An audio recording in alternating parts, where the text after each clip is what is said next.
I'm Boston 2%, author of Fire and Ice, the Meth Bible, and I'm chatting with Staxx.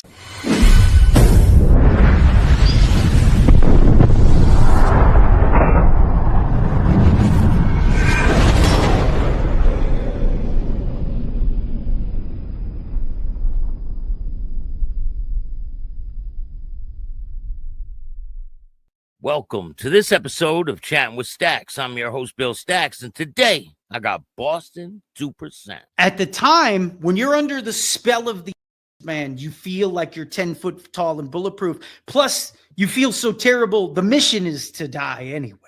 So, I mean, it's like your inhibitions are completely gone. I mean, imagine using off the floor and sleeping with strangers all day. I mean, really, what kind of headspace would a human being have to be in? Now, these are people that you know from the game and stuff. All these women, like my trap house, girls would just knock on the door and say, hey, I'm here to party. And it's like, I've never met them before. Come on in. That's the lifestyle. And this book tells, it's really a portrait, an accurate portrayal of hell. And most Christian people lie about their testimony. They cover up the ugly parts. And when I was writing it, God told me, He spoke internally to me. I want you to write it exactly the way it looks. The 50 cents on the dollar food stamps, the orgies in the bedrooms, everything, all how it works, everything. I want you to give an accurate portrayal of hell, because how are people ever going to know the true miracles of God if they never see the darkness from which he really saved us from? So it's very graphic. It's a book about and the devil. It's a book about sex addiction, pornography addiction, about using. It's very descriptive. You can smell the smells of the trap houses. You can feel the going into your arm. You can feel the menthol bursting out of your mouth. I mean, you can experience what it's like to be a meth addict in that book without ever touching the drug. And a lot of people who've been out of addiction, they have to take breaks because it gets too intense, So I wrote it in that manner because that's the stuff God really delivers us from, okay? Those are the real miracles of God once you come out the other side. So I just continue down the spiral. Now I'm basically starting to go insane. Do you know what deep psychosis is? Have you ever heard that term? No. It's a medical term. You start getting spun out from the excessive. I took it to a level that no human being should. At one time, for a long time, I was an 8-ball a day user, 3.5 grams a day. That would keep a normal person up for like a week and a half, 2 weeks. Okay. And I was doing that every day. Now I'd spread it around a little bit, girls, stuff like that. But I mean, I was keeping the lion's share for me, right? You're not sleeping for 5 days on average at a time. You're not drinking water. You're not eating. You're fasting for the devil like Christians fast for the Lord. But it's in reverse, you see. Are you losing weight at this time? I'm drinking so much Pepsi. I was probably the fattest addict you've ever seen. But I was still like, I wasn't in bad shape. But I mean, I should have been rail thin. I mean, I wouldn't eat for 5 days, a lot, like frequently. But I'm drinking the Pepsi.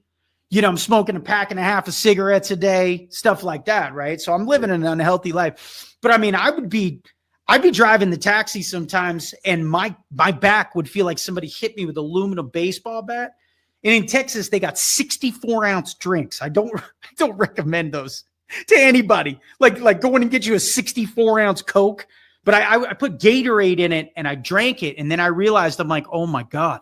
I'm so dehydrated that my back hurts. That's my kidneys that's hurting because it has no fluid. As soon as I drank it, about 15 minutes later, I felt great. But it's like you're so lost in the addiction, in this being spun out so far into the atmosphere, you don't realize these things. You are dying from the lifestyle, right? Yeah.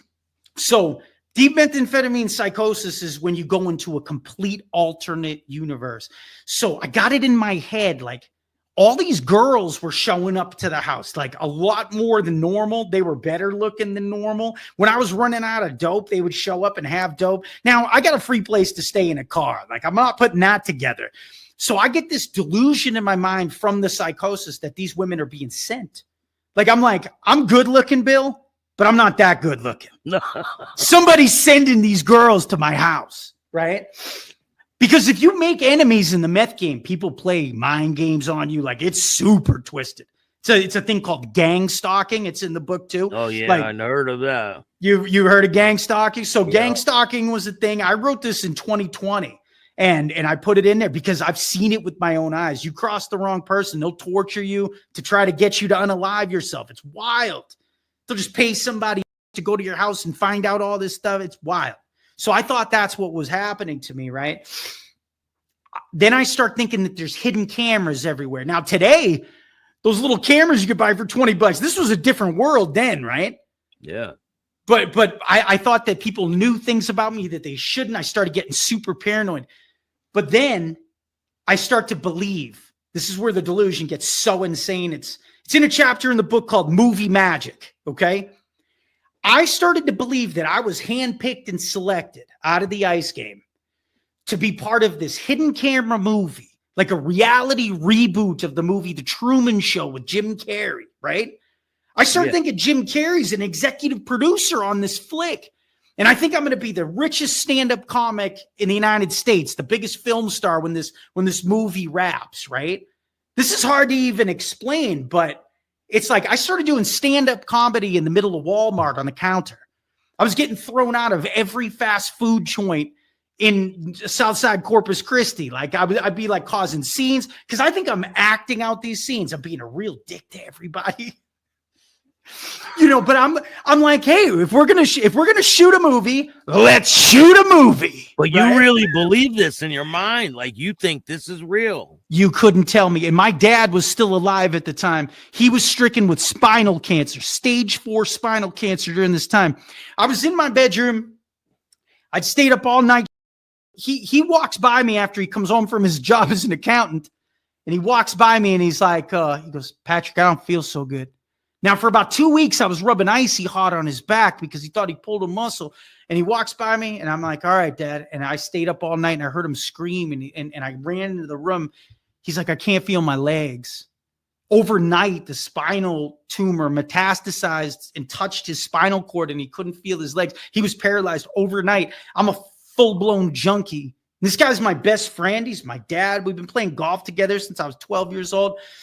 All of a sudden, like, we're in this dilapidated trap house with these 2 dying dogs. All the carpeting's ripped out from all the domestic disputes. There's holes punched in the wall. I mean, it's just a scene out of a horror movie. Piss all over the floor. There's no food, right? He's got food in the fridge. But, it was like all the people would eat most of his stuff. So it was like, yeah, it was just a really bad time, man. And I became a caretaker for a dying man. While I was a dying man, I remember looking at my dad one day and I was like, Dad, we're both dying after the diagnosis and everything. He's like, you know what, Patrick? He's like, but you have a choice. Is he in a wheelchair? Do they put him in a wheelchair? We didn't even have a wheelchair or nothing at the time. So I'm hoisting this 200-pound man into the shower with my swim trunks on, and I'm bathing him. I'm shaving him. I'm doing all like his face, and I'm like wiping his butt. Then I'm changing his diapers. I'm choking back tears, and I'm like, it's going to be all right, Dad. We're going to fight through this. We're going to fight through this. And then I would run into the bedroom, and I would just let it all out, and then I would have to get. Now I'm staying up 24/7. I'm in psychosis, but he would try to talk me out of this delusion, but you could not tell me that this movie, this evil Hollywood machine that's torturing me, that was waging war on me, wasn't real. So, I mean, all of a sudden, like, my dad disappears during all this, okay? He's just gone one day. I went out somewhere and came home the next day, and he's gone. Now, I'm so far in, I decide that he's now faking cancer. This is all part of the movie script. He's really playing golf in Hawaii. Like, they had him on some diet where he lost weight rapidly to get him to 140 pounds. So like Christian Bale in the movie The Machinist, dropping weight for the role. I thought all this, and I was convinced. The house is a house of horrors. I'm smashing TVs through closed windows, punching more holes in the wall. I'm in this like rage. My poor neighbors, man. I mean, they literally lived next to an encampment in hell at the time. There's like a dumpster outside. We were doing a project. It was there for like a year. Trash blowing around. These are people that knew my grandma in real life, by the way. Like, nice people. This isn't the country club estates, Bill.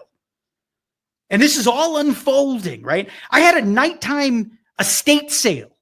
I hung up like Halloween lights and like Christmas lights. And I was selling off like my grandpa's piano and, the Queen Anne chairs. And I'm like, relax. This is for the movie. And they're just putting it in a storage unit and we'll get it back at the end of the shoot. I believe this stuff. I had a lemonade stand at 34, 35 years old, rivaling the Fitzpatrick twins down the street. Wow. I'm like screaming at him. I'm like, you little you had to open today to compete with me? Outside, not thinking the police could ever show up because it's all part of the movie. I'd be on the front porch with a blowtorch and a hear ye, hear ye. The court of the king is now in session. I'd be screaming this at 4:00 in the morning. I'm like, relax, everybody. I'm like, it's all part of the script. Did the police ever come? No. And it was like, one time I got out of jail. My dad's in the wheelchair now. He's still working because I'm a total piece of crap, right? And I can't do anything to get clean and get a job or anything. I got out of jail for like a public intox and I came home.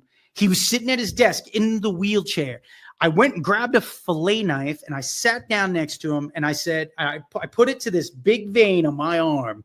And I said, you're going to tell me about this movie right now, Dad. And you're going to tell me about the whole plot and everything, who's putting you up to this, or I'm going to split this wide open and they won't even be able to get here by the time I'm done. And he just looked at me. It was one of the only times I ever seen my dad cry. And he looked at me and he said, Patrick, there's no movie. He's like, you're really sick.